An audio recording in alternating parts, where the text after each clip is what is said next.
আসসালামু আলাইকুম এভরিওয়ান। চাওয়ালার ছেলে গল্পের 8 নম্বর পার্ট। তো চলো বেশি কথা না কইয়া গল্প শুরু করা যাক। রুমে ঢুকে দরজাটা বন্ধ করে বিছানায় গায়ে লিয়ে দিলাম। সারাদিনের ক্লান্তি থাকলেও একটুও ঘুম ধরছিল না। হঠাৎ মনের ভিতরে এক চরম অপরাধবোধ আমার বুকটা চেপে ধরলো। আমি উঠে আয়নার দিকে তাকালাম, নিজেকে প্রশ্ন করলাম, রাকিব তুই এটা কি শুরু করছিস?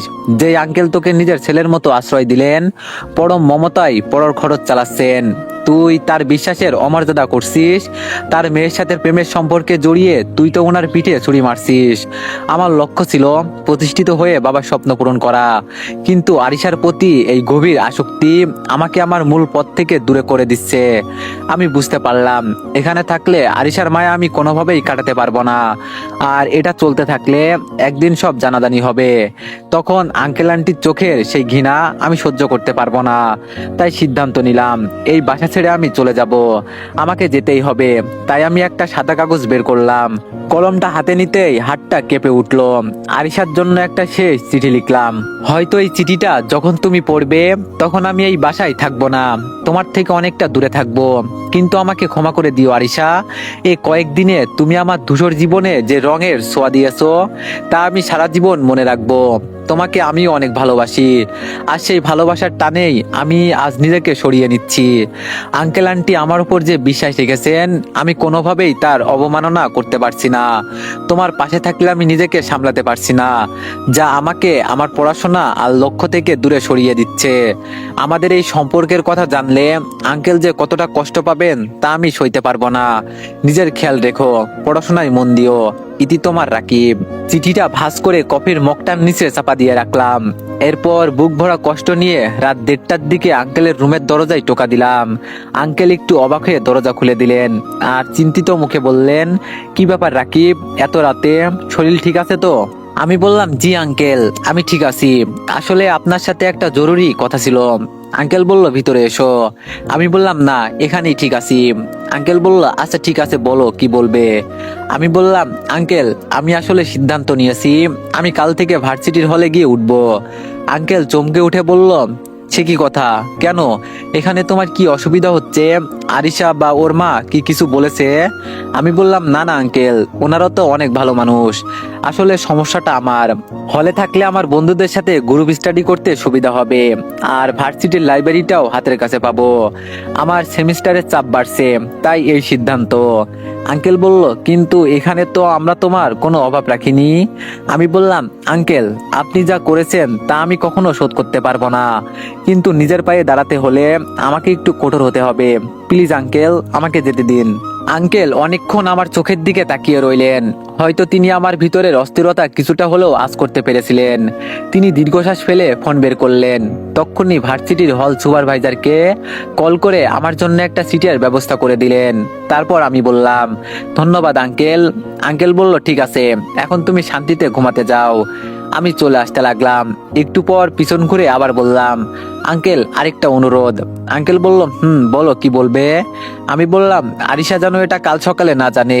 ও জানতে পারলে হয়তো আবেগপ্রবণ হয়ে আমাকে যেতে দেবে না। আমি যাওয়ার পরই ওকে ক্যাম্পাসে বুঝিয়ে বলবো। অনেক্স হচ্ছে সবচেয়ে বিশ্বস্ত বুকমেকার, যা পিএইচডি এবং সিরিয়া অ্যাপের অফিসিয়াল পার্টনার। আর আপনারা তো জানেন ইন্ডিয়ান প্রিমিয়ার লিগ শুরু হয়ে গিয়েছে। এটি হতে পারে সবচেয়ে বড় সুযোগ আপনার প্রিয় দলকে সমর্থন করার। এই অ্যাপসে আপনি cricket, football, tennis live match দেখতে এবং তাদের স্কোর ভবিষ্যৎবাণী করে সহজেই অর্থ উপার্জন করতে পারবেন। সেই সাথে বিএমডব্লিউ গাড়ি, আইফোন, ল্যাপটপ এবং আরো অনেক নগদ পুরস্কার জেতারও সুযোগ রয়েছে। এই অ্যাপটিতে আপনি crush crystal, under and over 21 ইত্যাদি গেম খেলে সহজেই আয় করতে পারবেন। আপনি বিকাশ, নগদ, রকেট, ব্যাংক, ক্রিপ্টো, পেপাল এবং অন্যান্য সহজ পদ্ধতির মাধ্যমে সহজেই আপনার জেতা টাকা তুলতে পারবেন। এখানে আপনি 24 ঘন্টা 7 দিন গ্রাহক সহায়তা পাবেন। তাই এখনই গুগলে অনেক সার্চ করে প্রথম ওয়েবসাইটে গিয়ে রেজিস্ট্রেশন করুন। আর হ্যাঁ, রেজিস্ট্রেশনের সময় আমার প্রোমো কোড VOTO7 ব্যবহার করে প্রথমবার ডিপোজিটে 20,000 টাকা পর্যন্ত পান। আঙ্কেল খানিকটা ইতস্তত হয়ে বললেন, আচ্ছা ঠিক আছে, তুমি যখন বলছো আমি ওকে বলবো না। আর তুমি একটু দাঁড়াও, আমি আসছি। বলেই আঙ্কেল রুমে চলে গেলেন। কিছুক্ষণ পর বের হয়ে আমার দিকে কিছু টাকা বাড়িয়ে দিয়ে বললেন, এই টাকাগুলো রাখো, তোমার কাজে আসবে। আর এগুলো শেষ হলে নির্দ্বিধায় আমাকে বলবে, আমি আবার দিব।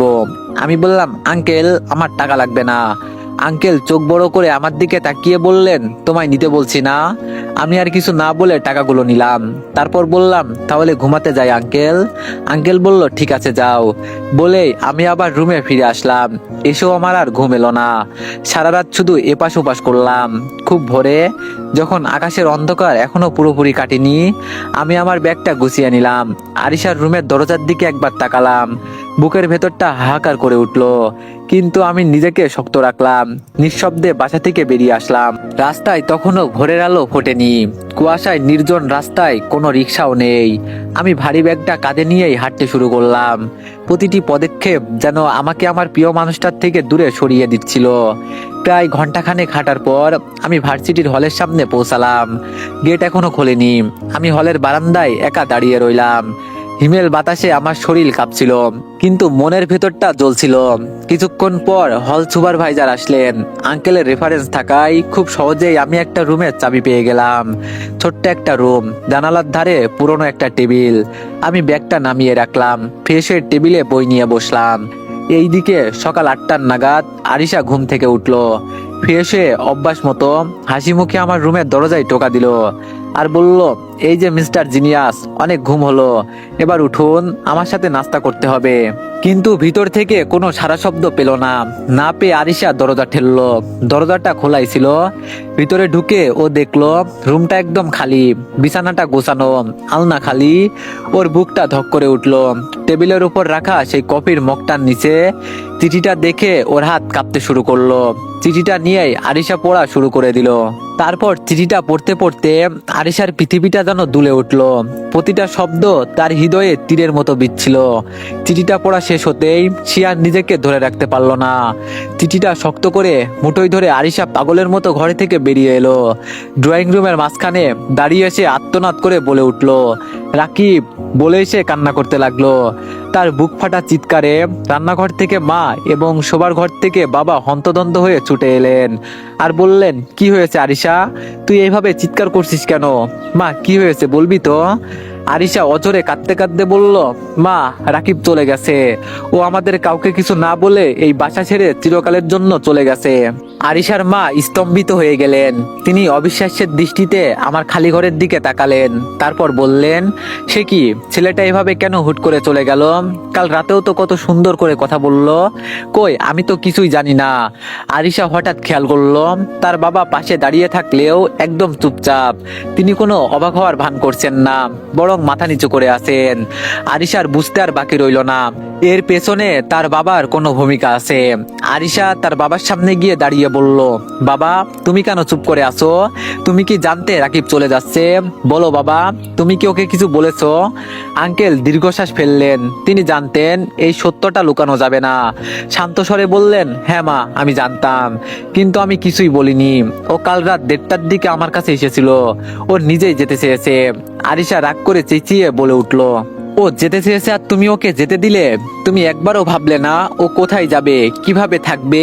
তুমি ওকে আটকালে না কেন? আঙ্কেল বলল, অনেক আটকানোর চেষ্টা করেছি মা, কিন্তু ও বলছিল হলের পরিবেশ, ওর পড়াশোনা ভালো হবে, বন্ধুদের সাথে গ্রুপ স্টাডি করতে পারবে। আমি ওর ভবিষ্যতের কথা ভেবে বাধা দিইনি, এমনকি আমি নিজেই ওর হলের ব্যবস্থা করে দিয়েছি। আরিশা বলল, মিথ্যা কথা, সব মিথ্যা। ও পড়াশোনার জন্য যায়নি, তোমরা কেউ ওকে বোঝনি। ও নিজেকে অপরাধী ভাবছিল, তাই পালিয়ে গেছে। আঙ্কেল বলল, অপরাধী ভাবছিল মানে?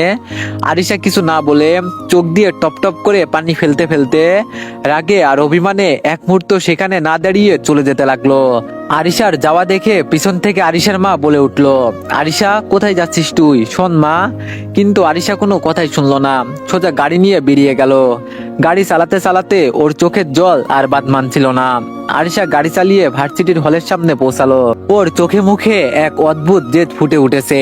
গেট দিয়ে ভিতরে ঢোকার সময় দারোয়ান আটকাতে চেয়েছিল, কিন্তু আরিশা রাগী মুখ দেখে সাহস পেল না। সোজা হল সুপারভাইজারের কাছে গিয়ে রুম নাম্বার জেনে নিয়ে ও আমার রুমের সামনে এসে দাঁড়ালো। সজোরে দরজায় লাথি মারতেই শব্দ শুনে আমি পড়ার টেবিল থেকে চমকে উঠলাম। চোখ মিলতেই দেখলাম আরিশা দাঁড়িয়ে আছে, চুলগুলো এলোমেলো আর চোখ দুটো কান্নায় লাল হয়ে ফুলে আছে। বুকটাও রাগে ধড়ফড় করছে। আমি চেয়ার ছেড়ে এক লাফে উঠে দাঁড়ালাম। তারপর বললাম, আরিশা, তুমি এখানে কিভাবে এলে? আর এই অবস্থা কেন তোমার? আরিশা কোনো উত্তর দিল না। ও ধীর পায়ে রুমের ভিতরে ঢুকলো। ওর দৃষ্টিতে এমন এক তেজ ছিল যা দেখে আমি 2 পা পিছিয়ে গেলাম। করিডোরে থাকা অন্য ছেলেরা উকিঝুঁকি দিতে লাগলো। আরিশা দাঁতে দাঁত চেপে বলল, তোমাকে এখানে আসার পারমিশন কে দিয়েছে রাকিব? কোন সাহসে তুমি ওই বাসা থেকে বের হয়েছো? আমি বললাম, আরিশা প্লিজ শান্ত হও, কথা শোনো আমার, এখানে সিনকেট করো না, সবাই দেখছে তো, দেখো হলের ছেলেরা জমা হয়ে গেছে। আরিশা চিৎকার করে বলল, দেখুক, সবাই দেখুক, আমার বইয়েই গেছে। তুমি ভেবেছিলে একটা চিরকুট লিখে পালিয়ে আসবে আর আমি সেটা মেনে নেব? তুমি নিজেকে কি ভাবো? আমার ভালোবাসা কি এতই সস্তা যে তুমি চাইলেই ছুঁড়ে ফেলে দিতে পারবে? আমি বললাম, আমি ছুঁড়ে ফেলিনি আরিশা, আমি আমাদের ভবিষ্যতের কথা ভেবেছি, আঙ্কেলের সম্মানের কথা ভেবেছি। আঙ্কেল আমাকে ছেলের মতো বিশ্বাস করেছেন, আমি সেই বিশ্বাসের মর্যাদা দিতে চেয়েছি। আরিশা আমার কলার চেপে ধরে বলল, বিশ্বাস ইজ মাই ফুড। আমাকে একা ফেলে পালিয়ে আসাটা বুঝি বিশ্বাসের মর্যাদা? আমি দেখলাম পরিস্থিতি নিয়ন্ত্রণের বাইরে চলে যাচ্ছে, দরজার বাইরে ভিড় আরো বাড়ছে। আমি বললাম, আরিশা তুমি প্লিজ আমার হাত ছাড়ো, আমরা পরে ক্যাম্পাসে এটা নিয়ে কথা বলবো, তুমি এখন বাসায় যাও, আঙ্কেল আন্টি চিন্তা করবেন। আরিশা আমার হাত শক্ত করে ধরে টানতে টানতে বলল, বাসায় তো তুমি যাবেই, এখনই যাবে আমার সাথে, এই নোংরা হলে এক মুহূর্ত আমি তোমাকে থাকতে দিব না। আমি বললাম, আরিশা পাগলামি করো না, ছাড়ো আমাকে, আমি যাব না, আমি সিদ্ধান্ত নিয়ে নিয়েছি। আরিশা আমার কোনো কথাই শুনছে না, সে যেন আজ হিতাহিত জ্ঞান হারিয়ে ফেলেছে। করিডোরে হলের ছেলেদের ভিড় আরো বেড়ে গেছে, সবার মুখে বাঁকা হাসি। আরিশা আমার হাতটা এমন ভাবে মুচড়ে ধরে টানছে যে আমার কবজিতে প্রচন্ড ব্যথা শুরু হয়ে গেছে। আমি বারবার নিজেকে ছাড়িয়ে নেওয়ার চেষ্টা করছি, কিন্তু আরিশার শরীরের সমস্ত শক্তি যেন আজ হাতে এসে জমা হয়েছে। আমি নিচু গলায় বললাম, আরিশা হাত ছাড়ো। সবাই হাসাহাসি করছে। তুমি মেয়ে হয়ে ছেলেদের হলে ঢুকে এসব করছো, তোমার নিজের সম্মানের কথা অন্তত একবার ভাবো। আরিশা এবার ঘুরে দাঁড়িয়ে সবার সামনে চিৎকার করে বলল, যে হাসার সে হাসুক, আই ডোন্ট কেয়ার, যদি ভালোই ভালোই না যাও তবে আমি এখনই আজ কেলেঙ্কারি বাঁধিয়ে দেব। আমার ধৈর্যের বাঁধ এবার ভেঙে গেল। চারপাশে ছেলেদের নোংরা চাহনি আর টিটকারি আমার মগজে গিয়ে বিচ্ছে, নিজেকে প্রচন্ড ছোট মনে হচ্ছে। আঙ্কেলের যে সম্মানের কথা ভেবে আমি এখানে এসেছি, আরিশা আজ এই হলের করিডোরে সেই সম্মান ধুলোয় মিশিয়ে দিচ্ছে। তাই আমি এক ঝটকায় দিয়ে ওর হাতটা সরিয়ে দিলাম। আরিশা সামলাতে না পেরে দেওয়ালের সাথে গিয়ে ধাক্কা খেলো। ও অবাক হয়ে আমার দিকে তাকাতে যাবে, তার আগেই আমি ওর ফর্সা গালে ঠাস ঠাস করে 2টা চড় বসিয়ে দিলাম। পুরো করিডোর মুহূর্তের মধ্যে নিস্তব্ধ হয়ে গেল। যে ছেলেরা হাসাহাসি করছিল তারাও থমকে দাঁড়ালো। আরিশা তার গালে হাত দিয়ে পাথরের মতো দাঁড়িয়ে রইলো। ছেলেগুলো আস্তে আস্তে কেটে পড়ছে, ওর চোখ দিয়ে টলমল করে জল গড়িয়ে পড়ছে। ও বোধহয় স্বপ্নেও ভাবিনি যে আমি ওর গায়ে হাত তুলবো। আমি হাঁপাতে হাঁপাতে বললাম, যথেষ্ট হয়েছে আরিশা, অনেক হয়েছে। তোমার এই পাগলামি আর জেদের একটা সীমা থাকা উচিত। তুমি কি ভেবেছিলে তোমার সব অন্যায় আবদার আমি মাথা পেতে নেব? তুমি ভালোবাসা চেনো না আরিশা, তুমি শুধু জেদ চেনো। তোমার এই ব্যবহারের জন্য আজ আমাকে সবার সামনে লজ্জিত হতে হলো। আরিশা কোনো কথা বলছে না, শুধু কান্না করছে। ও লাল হয়ে যাওয়া গাল দুটো আর চাহনি দেখে আমার নিজের ভেতরটা দুমড়ে মুচড়ে যাচ্ছে, কিন্তু তবুও আমি শক্ত হয়ে দাঁড়িয়ে রইলাম। আমি আবার বললাম, আরিশা এখনই এখান থেকে বেরিয়ে যাও, তোমাকে দেখতে ইচ্ছা করছে না এখন। আরিশা তারপরও সেখানে দাঁড়িয়ে নাকা কান্না করছে। তাই আমি জোরে ধমক দিয়ে বললাম, কি হলো, এখনো দাঁড়িয়ে আছো কেন? Get out from here. Arisha আমার কথায় চমকে উঠলো, তারপর এক দৌড়ে সিঁড়ি দিয়ে নিচে নেমে গেল। ওর কান্নার শব্দটা হলের সিঁড়ি বেয়ে উপরে উঠে আসছিল। ও চলে যাওয়ার পর আমি ধপাস করে হলের সিটে বসে পড়লাম। আমার হাত দুটো তখনও কাঁপছে। একটু পর নিজেরই খারাপ লাগতে শুরু করে দিল। মনে মনে ভাবলাম, ছি, এটা কি করলাম? আমি আরিশার গায়ে হাত তুললাম। হলের সেই নিস্তব্ধ রুমে আমি পাথরের মতো বসে আছি। নিজের হাতের তালুটার দিকে তাকিয়ে আমার ঘৃণা হচ্ছে এখন।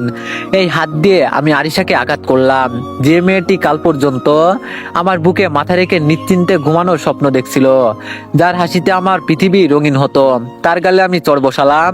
অনুশোচনায় আমার ভেতরটা দুমড়ে মুচড়ে যাচ্ছে। মনে মনে ভাবলাম, ছি রাকিব, তুই নিজেকে মানুষ বলিস কি করে? আরিশার পাগলামি হয়তো ভুল ছিল, কিন্তু ওর ভালোবাসা তো মিথ্যা ছিল না। ও তো শুধু তোকে ফিরে পেতে চেয়েছিল। ঠিক করলাম ক্যাম্পাসে এলে সবার সামনেই ওর হাত ধরে ক্ষমা চেয়ে নেব, ওকে ভালো করে বুঝিয়ে বলবো কেন আমি চলে এসেছি। এই ভেবে কোনো মতে নিজেকে শান্ত করে পড়ার টেবিলে মন দেওয়ার চেষ্টা করলাম, কিন্তু বইয়ের প্রতিটি পাতায় কেবল আরিশার সেই অশ্রুসিক্ত লাল হয়ে যাওয়া মুখটা ভেসে উঠছিল। এই দিকে আরিশাদের বাসায় হল থেকে ফিরে আরিশা যেন একটা জীবন্ত লাশ হয়ে গেছে। গাড়িটা গ্যারেজে কোনো মতে রেখেই ও ঝড়ের বেগে নিজের রুমে ঢুকে দরজাটা ভিতর থেকে লক করে দিল। ওর মা বাবা অবাক হয়ে পিছু পিছু আসলেও কোনো লাভ হলো না। আন্টি দরজা ধাক্কা দিয়ে চিৎকার করে বলতে লাগলেন, আরিশা মা কি হয়েছে? রাকিব কিছু বলেছে তোকে? দরজা খোল মা। ভিতর থেকে কোনো উত্তর নেই, শুধু মাঝে মধ্যে চাপা কান্নার শব্দ ভেসে আসছে। আঙ্কেলও চিন্তিত মুখে দরজার সামনে এসে দাঁড়ালেন। আঙ্কেল বললেন, মা আরিশা, লক্ষ্মী মা আমার, দরজাটা খোল। রাকিব যদি কিছু বলে থাকে আমি ওকে কালই গিয়ে নিয়ে আসবো, তুই রাগ করিস না। কিন্তু আরিশার কানে কিছুই ঢুকছে না। ও বিছানায় উপর হয়ে পড়ে ফুপিয়ে ফুপিয়ে কাঁদছে। ওর গালে এখনো আমার আঙ্গুলের ছাপ স্পষ্ট হয়ে আছে, তবে গালের ব্যথার চেয়ে ওর হৃদয়ে রক্তক্ষরণ যেন অনেক বেশি। ও ভাবতেই পারছে না আমি ওর গালে চড় মেরেছি। রাতটা কোনো রকম পার করে পরের দিন সকালে আমি অনেক আশা নিয়ে কলেজে গেলাম। প্রতিটা ক্লাস শুরুর আগে দরজার দিকে তাকাচ্ছিলাম, এই বুঝি নীল শাড়ি বা সালোয়ার কামিজ পরে আরিশা গম্ভীর মুখে ক্লাসে ঢুকলো। কিন্তু পুরো দিন কেটে গেল, আরিশা এলো না। আমি চুপচাপ পিছনের বেঞ্চে বসে রইলাম, নিজেকে বোঝালাম হয়তো আজ খুব বেশি রাগ করে আছে, কাল নিশ্চয় আসবে। কিন্তু দ্বিতীয় দিনও একই অবস্থা, আরিশা কলেজে অনুপস্থিত। আমার অস্থিরতা এবার চরমে পৌঁছালো। অন্যদিকে আরিশাও গত 2 দিন ধরে রুম থেকে বের হয়নি, দানা পানি কিছুই স্পর্শ করেনি। আন্টি দরজার বাইরে খাবারের থালা নিয়ে বসে কেঁদেছেন। আঙ্কেল মিনতি করেছেন, কিন্তু আরিশা পাথরের মতো অনড়। ওর সারা শরীর জ্বলে পুড়ে যাচ্ছে, কিন্তু সেই দিকে ওর কোনো খেয়াল নেই।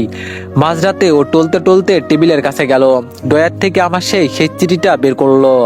অশ্রুভেদা চোখে আবার পড়তে শুরু করলো, তোমাকে আমি অনেক ভালোবাসি, আর সেই ভালোবাসার টানেই আমি আজ নিজেকে সরিয়ে নিচ্ছি। চিঠিটা বুকের সাথে চেপে ধরে ও আবার কান্নায় ভেঙে পড়লো, বিড়বিড় করে বলতে লাগলো, না আমি আর এভাবে থাকতে পারবো না। সকালে আবার আঙ্কেল আন্টি দরজা ধাক্কা দিতে লাগলেন। আঙ্কেল এবার বেশ কঠোর গলায় বললেন, আরিশা অনেক হয়েছে, এবার দরজা খোল, না হলে আমি কিন্তু দরজা ভেঙে ফেলবো। ভিতর থেকে এবারও কোনো সারা শব্দ নেই, এক গভীর নিস্তব্ধতা বিরাজ করছে। আঙ্কেলের মনে এক অজানা আশঙ্কা দানা বাঁধতে শুরু করলো। তিনি আন্টির দিকে তাকাতেই দেখলেন আন্টি ভয়ে কাঁপছেন। আঙ্কেল তখন শরীরে সর্বশক্তি দিয়ে দরজা ধাক্কা দিতে শুরু করলেন। দরজা ভেঙে ভিতরে প্রবেশ করতেই যা দেখলেন তা দেখার জন্য তারা কেউই প্রস্তুত ছিলেন না। আন্টি এক মুহূর্তের জন্য পাথর হয়ে গেলেন, তারপর বুক ফাটায় কার্তনাদ করে মেঝোতে আছড়ে পড়লেন। মেঝোতে আরিশা নিথর হয়ে পড়ে আছে, তার সাদা সালোয়ার কামিজের একাংশ রক্তে ভিজে লাল হয়ে গেছে। বাম হাতের কবজিটা ধারালো কিছু দিয়ে কাটা, আর সেখান থেকে চুইয়ে পড়া রক্ত মেঝোতে জমাট বেঁধে আছে। আরিশার ফর্সা মুখটা ফ্যাকাশে একদম সাদা হয়ে গেছে, কিন্তু আশ্চর্যের বিষয় হলো এই সময়ও তার ডান হাতটা শক্ত করে একটা ভাঁজ করা কাগজ আঁকড়ে ধরে আছে, সেই রক্তে ভেজা চিঠিটা। আন্টি পাগলের মতো আরিশার মাথাটা নিজের কোলে তুলে নিয়ে চিৎকার করতে লাগলেন, আরিশা ওরে আমার মারে, চোখ খোল মা। আরিশার আব্বু, ও কথা বলছে না কেন? তাড়াতাড়ি ডাক্তার ডাকো। আমার কলিজাটা যে শেষ হয়ে গেল। আঙ্কেলের হাত পা কাঁপছিল, কিন্তু তিনি নিজেকে কোনো মতে সামলে দ্রুত অ্যাম্বুলেন্সকে ফোন দিলেন।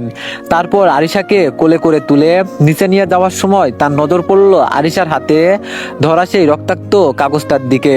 তিনি সাবধানে আরিশার আঙ্গুলগুলো ছাড়িয়ে নিয়ে চিঠিটা পকেটে রাখলেন।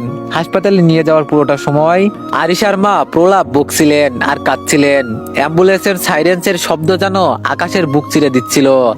আরিশাকে দ্রুত ইমার্জেন্সি ওটিতে নিয়ে যাওয়া হলো। ডাক্তাররা ব্যস্ত হয়ে পড়লেন তার রক্তক্ষরণ থামাতে। বাইরের করিডোরের একটা বেঞ্চে আঙ্কেল ধপ করে বসে পড়লেন, তার শরীর রক্তে ভিজে গেছে। কাপা কাপা হাতে পকেট থেকে সেই রক্তাক্ত চিঠিটা বের করলেন। চিঠিটার ভাঁজ খুলতেই রক্তের দাগ মাখা অক্ষরগুলো তার চোখের সামনে ভেসে উঠল, প্রিয় আরিশা, তোমার থেকে অনেকটা দূরে থাকবো, ক্ষমা করে দিও।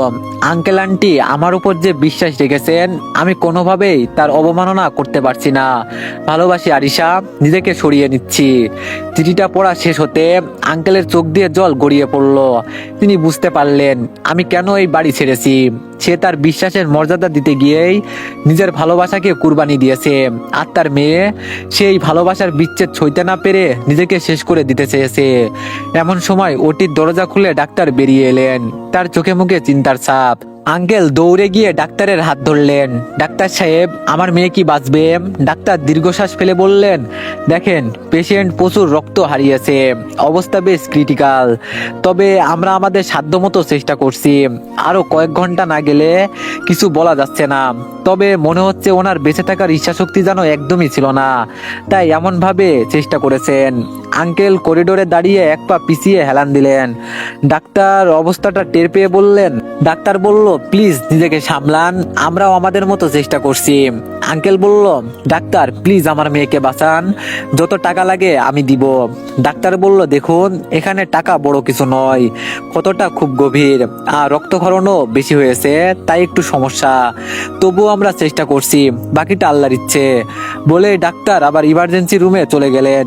তিনি দেয়ালে হেলান দিয়ে স্লাইড করে নিচে বসে পড়লেন। তারপর কিছু একটা ভেবে পকেট থেকে ফোনটা বের করতে গিয়ে আঙ্কেলের হাত কাঁপছিল। তিনি দ্রুত হল সুপারভাইজারের নাম্বার ডায়াল করলেন। ফোন ধরতেই আঙ্কেল বলে উঠল, হ্যালো সুপারভাইজার সাহেব, আমি আরিশার বাবা বলছি। রাকিব কি রুমে আছে? সুপারভাইজার বলল, জি, ও তো আজ সারাদিন রুম থেকে বেরি হয়নি। কি হয়েছে ভাই, আপনার গলা এমন লাগছে কেন? আঙ্কেল বলল, ওকে এখনই আমার কথা বলুন, বলুন যে আরিশা হাসপাতালে, ও যেন এখনই সিটি মেডিকেলে আসে, এক মুহূর্ত দেরি যেন না করে, দোহাই আপনার, ওকে তাড়াতাড়ি পাঠান। এইদিকে হলের সেই ছোট স্যাঁতস্যাঁতে রুমে আমি বইয়ের দিকে তাকিয়েছিলাম, কিন্তু একটা অক্ষরও বুঝতে পারছিলাম না। বারবার আরিশার কথা মনে পড়ছে। হঠাৎ দরজায় সজোরে ধাক্কা পড়লো। সুপারভাইজার সাহেব হন্তদন্ত হয়ে ভিতরে ঢুকলেন, তার চোখে মুখে আতঙ্ক। তারপর বললেন, রাকিব। আমার বুকটা ধক করে উঠলো। তারপর বললাম, জি বলেন স্যার। সুপারভাইজার বলল, আরিশার বাবা ফোন করেছিলেন। আমি বললাম, কি হয়েছে স্যার? আঙ্কেল ফোন করেছিলেন কেন? সুপারভাইজার বলল, আরিশা হাসপাতালে, সিটি মেডিকেলে ইমার্জেন্সিতে আছে। ওর বাবা বললেন তোমায় এখনই যেতে, অবস্থা নাকি খুব খারাপ। কথাটা শোনা মাত্রই আমার হাত থেকে কলমটা মেঝেতে পড়ে গেল, চারপাশটা যেন বনবন করে ঘুরতে শুরু করলো। আমি স্তব্ধ হয়ে বললাম, হাসপাতালে কেন, কি হয়েছে ওর? সুপারভাইজার বলল, বিস্তারিত বলেননি, শুধু বললেন এখনই যেতে। যাও বাবা, দেরি করো না। আমি আর একটা মুহূর্ত অপেক্ষা করলাম না, পায়ের জুতোটা ঠিক মতো পড়ার সময়টুকু পেলাম না। পাগলের মতো হল থেকে বেরিয়ে দৌড়াতে শুরু করলাম। রাস্তায় কোনো রিক্সা বা সিএনজি পাচ্ছি না। আমি উম্মাতের মতো মেন রোডের দিকে দৌড়াচ্ছি। আমার চোখের সামনে বারবার ভেসে উঠছিল আরিশার সেই লাল হয়ে যাওয়া গাল দুটো, যেখানে আমি চড় মেরেছিলাম। নিজের ওপর তীব্র ঘৃণা হচ্ছে এখন। মনে মনে চিৎকার করে বলছিলাম, আরিশা, তুমি এমন কিছু করো না যার জন্য আমি সারা জীবন নিজেকে ক্ষমা করতে না পারি। আমি তোমাকে ফিরিয়ে দেওয়ার নাটক করেছি শুধু তোমার বাবার সম্মানের জন্য, কিন্তু তুমি ছাড়া আমার তো কেউ নেই আরিশা। বুকের ভেতরটা ফেটে যাচ্ছিল, নিঃশ্বাস নিতে কষ্ট হচ্ছিল, কিন্তু আমি থামলাম না। একটা রিক্সা পেলাম আর তাকে বললাম, মামা যত টাকা লাগে দেব, শুধু তাড়াতাড়ি সিটি মেডিকেলে চলেন। রিক্সায় বসে আমার সারা শরীর কাঁপছিল। আমি দুই হাত দিয়ে নিজের মুখ চেপে ধরলাম। তারপর বললাম, হে আল্লাহ, আপনি ওকে ফিরিয়ে দিন। আমি ওর সব জেদ, সব পাগলামও মেনে নিব। ওই চাইলে আমি ওর সারা জীবন গোলাম হয়ে থাকবো। শুধু ওকে একবার চোখ মেলতে দিন। হাসপাতালে পৌঁছাতে পৌঁছাতে আমার চোখের পানি গাল বেয়ে পুরো শার্ট ভিজিয়ে দিচ্ছিল। আমি পাগলের মতো করিডোর দিয়ে দৌড়াচ্ছি। ইমার্জেন্সির সামনে যেতেই দেখলাম আঙ্কেল আর আন্টি বসে আছেন। আন্টির শাড়ি রক্তে মাখা, আঙ্কেল মাথা নিচু করে কাঁদছেন। আমাকে দেখা মাত্রই আঙ্কেল উঠে দাঁড়ালেন। আমি তোতলাতে তোতলাতে বললাম, আঙ্কেল, আরিশা ও কোথায়, কি হয়েছে ওর? আঙ্কেল কোনো কথা না বলে স্তব্ধ হয়ে আমার দিকে তাকিয়ে রইলেন। তারপর হঠাৎ, তো এভরিওয়ান, নেক্সট পার্টের জন্য সবাই একটু বেশি বেশি লাইক আর একটা করে কমেন্ট করে দিয়েন। ধন্যবাদ।